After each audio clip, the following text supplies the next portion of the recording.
Hanggang siya. Ito yung kinuha naming tulugan. Andito kami sa Infanta Quezon, sa Barangay Dinalahican. Ito po yung tulugan namin. Tutulog si Kapidring, si Idoy, si Chay Chay. Ayan. Ayan. 2.5 lang yan. Ganyan ang style nila. Pero yung overnight nila doon is 3.8. Package na daw yon. Wag na kayo magdala ng gasol. May gasol na dito, libre. Pati kawali. Ayan. Libre na yung gasol.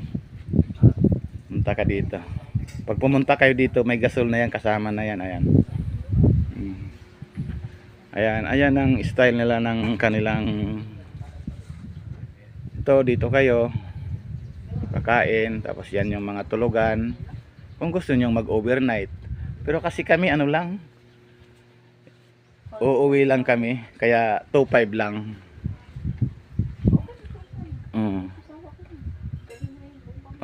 2.5 lang kami. Pero marami kami sa 2.5. Ayan. Yan yung mga style ng tulugan nila. Ayan, si Iday kumakain na naman kumakain na naman yan. Ayan yung dagat nila.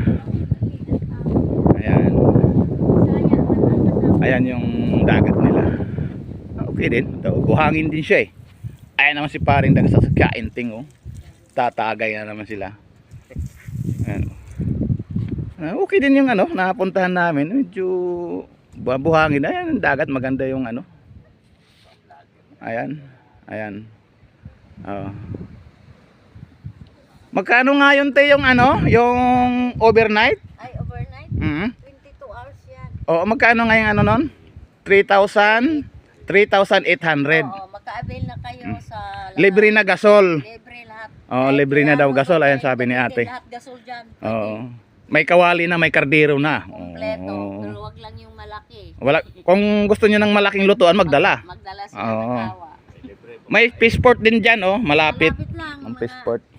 3 minutes lang yan. 3 minutes daw lang lakarin. Diyan, fishport na. May libre bahay. Mayroon. Ayan yung area na maganda. Magpatakbo ka motor mo. Ayan. Ayan. Ayan yung nila. Kung lalakarin mo, mga 30 minutes, 1 hour yan. So ako upo na ako kay tagay na rin ako Bye-bye. Tagay na. Hindi. Maabilan nyo lahat ng kuwan. Basta marami kayo, kompleto na yan. Pag bumalik ako dito may discount na ako Ay, basta mag-tag kayo sa kuan. Sa Facebook. Hindi, ito nga sa Facebook ko nga lang kayo nakita